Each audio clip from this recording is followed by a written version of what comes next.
గాని మనకు గుర్తు వచ్చేది వీపున బిడ్డ చేతిలో కత్తి పట్టుకుని గుర్రంపై స్వారీ చేస్తూ యుద్ధ భూమిలో వీరోచితంగా పోరాడే ఒక స్త్రీ.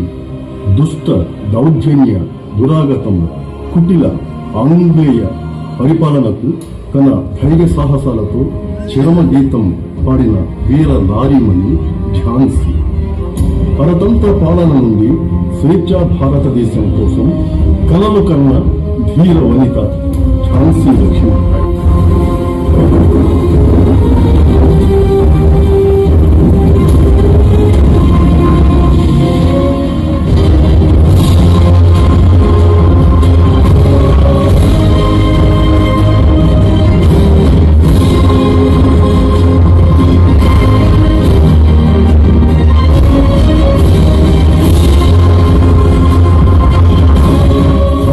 పాలన నుండి స్వేచ్ఛా భారతదేశం కోసం కలలు కన్న ధీర వనిత ఝాన్సీ లక్ష్మీబాయి. ఆనాటి రాజకీయ సామాజిక ఆర్థిక సాంఘిక పరిస్థితులను కష్టాలకు ఆచారాలకు తిలోదకాలు ఇవ్వకుండా రాజ్యభారాన్ని ప్రజా సంక్షేమాన్ని గుర్తెరిగి దుఃఖాన్ని దిగమింగి రాజ్యాన్ని పరిపాలించింది. రాణి లక్ష్మీబాయి నవంబర్ 19, 1828న వారణాసిలో మొరోపంత్ తాంబే మరియు భగీరథి సప్రే అనే దంపతులకు జన్మించింది. అసలు పేరు మణికర్ణిక తాంబే. బాల్యం అంతా కొంచెం భిన్నంగా ఉండేది. ఇంటి దగ్గరే చదవటం రాయటం నేర్చుకున్నారు. వీటితో పాటు గుర్రపు స్వారీ కత్తి సాములు అంటే విద్యలను కూడా నేర్చుకున్నారు. చిన్నతనంలోనే తల్లి చనిపోయింది. 13 ఏళ్లలోనే ఝాన్సీ పట్టణానికి రాజైన గంగాధరరావు నేవలకర్తో వివాహం అయ్యింది. దీంతో ఝాన్సీ పట్టణానికి రాణి అయింది. మహారాష్ట్రలో వారి ఆచారం ప్రకారం పెళ్లి తర్వాత ఆడవారి పేర్లు మార్చాలనే ఆచారం వల్ల లక్ష్మీబాయి అని పేరు మార్చుకుంది. ఒక కుమారుడు జన్మించాడు.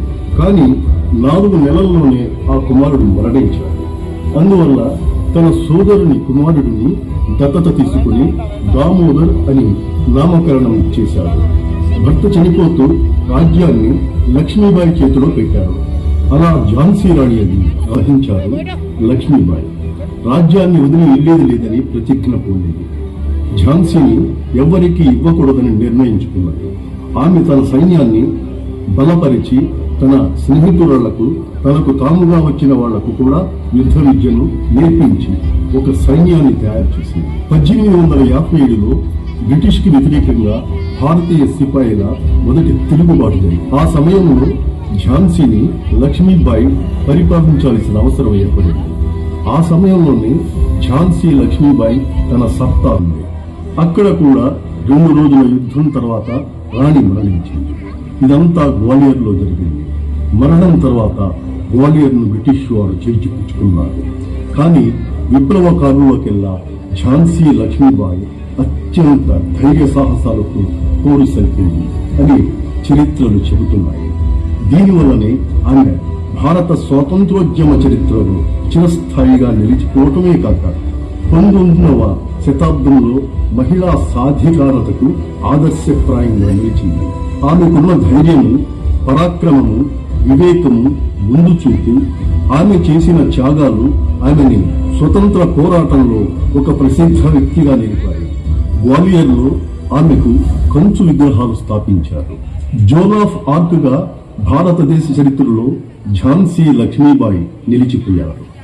ఎక్కడైనా ఎప్పుడైనా వీరనారి ఝాన్సీ లక్ష్మీబాయిని తలుచుకుంటామో అక్కడ అప్పుడు ఉత్తేజం, ఉత్సాహం ఉరకలు వేస్తుందని చెప్పడంలో అతిశయోక్తి కాదు. ఆనాటి రోజుల్లో దేశమంతటిలో లేని ఐకమత్యం కేవలం ఝాన్సీ రాజ్యంలోనే కనిపించింది. అంటే దానికి కారణం లక్ష్మీబాయి పాలనా విధానమే. మగధీరుని ఆంగ్లేయులు కూడా లక్ష్మీబాయి మాత్రం ప్రజల కోసం, స్వతంత్రం కోసం కథన రంగంలో చివరి వరకు పోరాడి వీర మరణం పొంది వీర వనిత అని పిలుస్తారు.